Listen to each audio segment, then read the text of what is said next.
I'm just going to go for a minute. Yeah. I've wanted to say this. I stopped myself from tweeting it. No, you just go ahead. Tell me when. I'm rolling, so. We have a whole nother chat with you. So hi, I've expressed a lot of opinions on Superman online, and this is because the character means a tremendous amount to me. I value clarity in character a lot because I feel that character drives story. Movies where story drives story don't usually interest me. I much prefer something like a Reservoir Dogs to something like an Italian Job, because plot has never really fascinated me. Character does. And people talk about Superman as boring. I, in my short film, which some of you guys might have seen, say nobody gives a fuck about Superman. You don't give a fuck about Superman, even if you think you do. And that's because I don't feel like... It's not because I think people don't give a fuck about him. He's the world's most enduring superhero outside of maybe Hercules. It's more that no one gets what's special about Superman in a pop way. What's special about Superman is that his parents didn't fucking die. He's not a selfish post-traumatic sissy who needed to have his parents shot to death in front of him to understand that maybe you should help people and that crime is wrong and murder is bad. His Uncle Ben didn't need to be killed basically at his own hand to drive the point home that if you have superpowers, you should use them to help people. He didn't get stranded on a desert island. He didn't have a ring forced upon him that brought him into an intergalactic police force. He wasn't raised by Amazons. He didn't go up on a ship and get irradiated. He's just a guy from Kansas who has the best superpowers. He's unstoppable.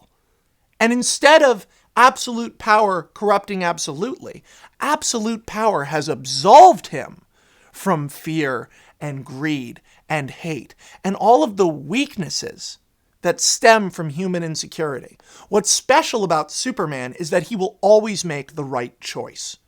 That's what's unique about the character, is that he's not a genius. He doesn't have to be the most handsome guy in the world. Hell, John Cusack, I think, might have made a good Superman at one point, because all I want from that character is for him just to be a guy. Yes, he's an alien, and yeah, his parents blew up on the planet. Oh, don't mind the planet's core. It'll become unstable. But he doesn't know that till he's freaking 19. Like, he just spends all of his time going, holy crap, I keep knocking things over. And that's kind of wonderful, right? That's special. That's better than a narcissistic bully like Spider-Man, or a cold sociopath like Batman, an egomaniac like Reed Richards. You're looking at someone who's a superhero because being a superhero makes the most sense.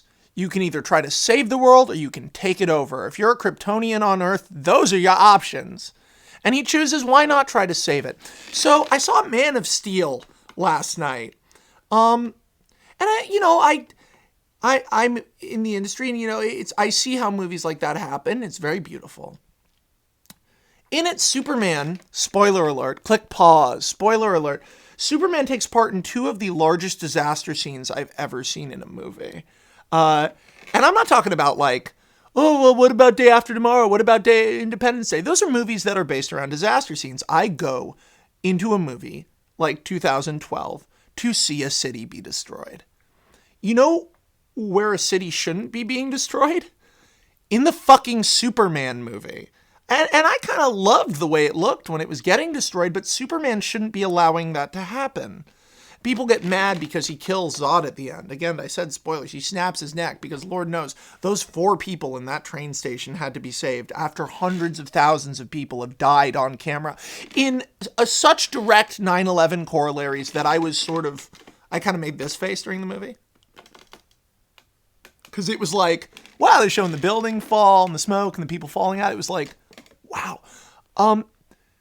What it comes down to is that I don't mind if Superman kills people, because he has no reason not to kill people. I know one of the tenets of the character is that he doesn't, but the reason he doesn't is because having that much power makes you responsible for weaker people.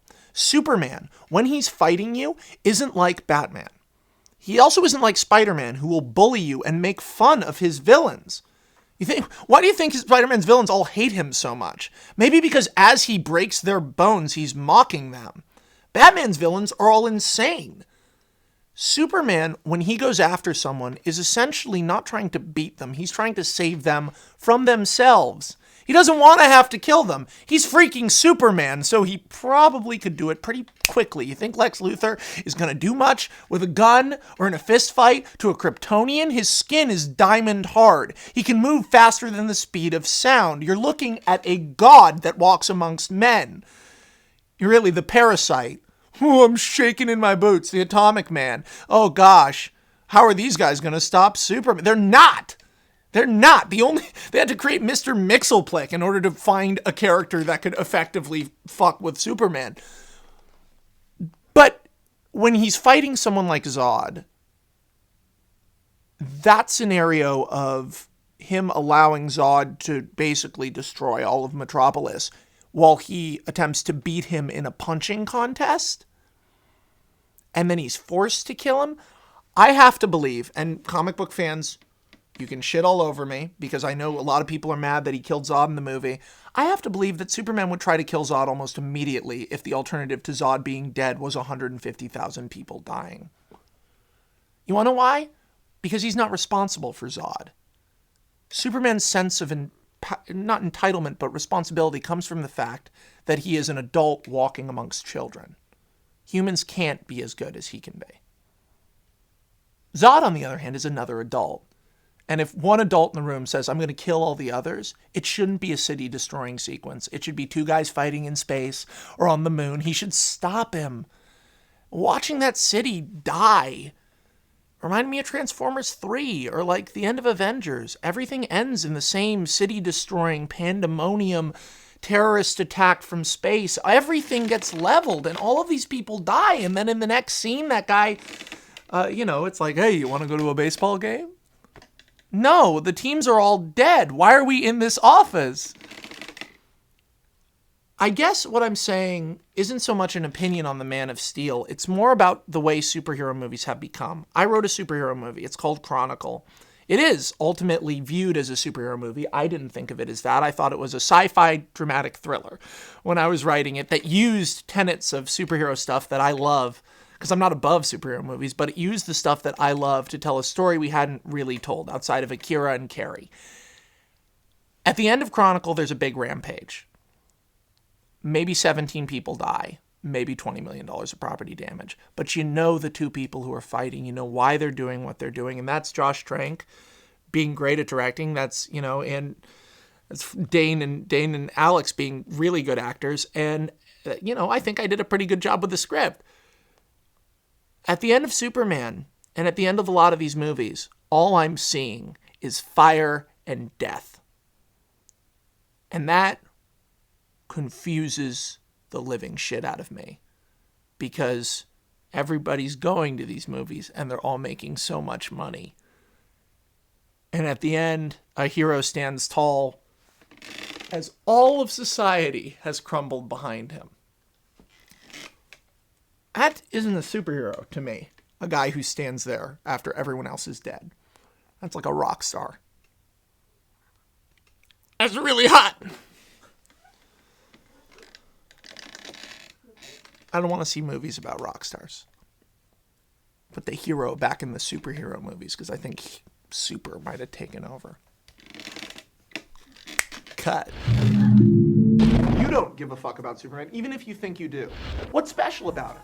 That he was the first superhero. That's it. I can't believe that he's lifting, look in this comic, he's lifting up a car. Today I will be talking about the movie that I've seen more times than any other movie. I might have seen this film 100 times, and the sexual aspect of this movie is really weird, and you're gonna see some of it probably in this trailer. And I'll just be talking to you sort of about what the movie is in my theory of the movie.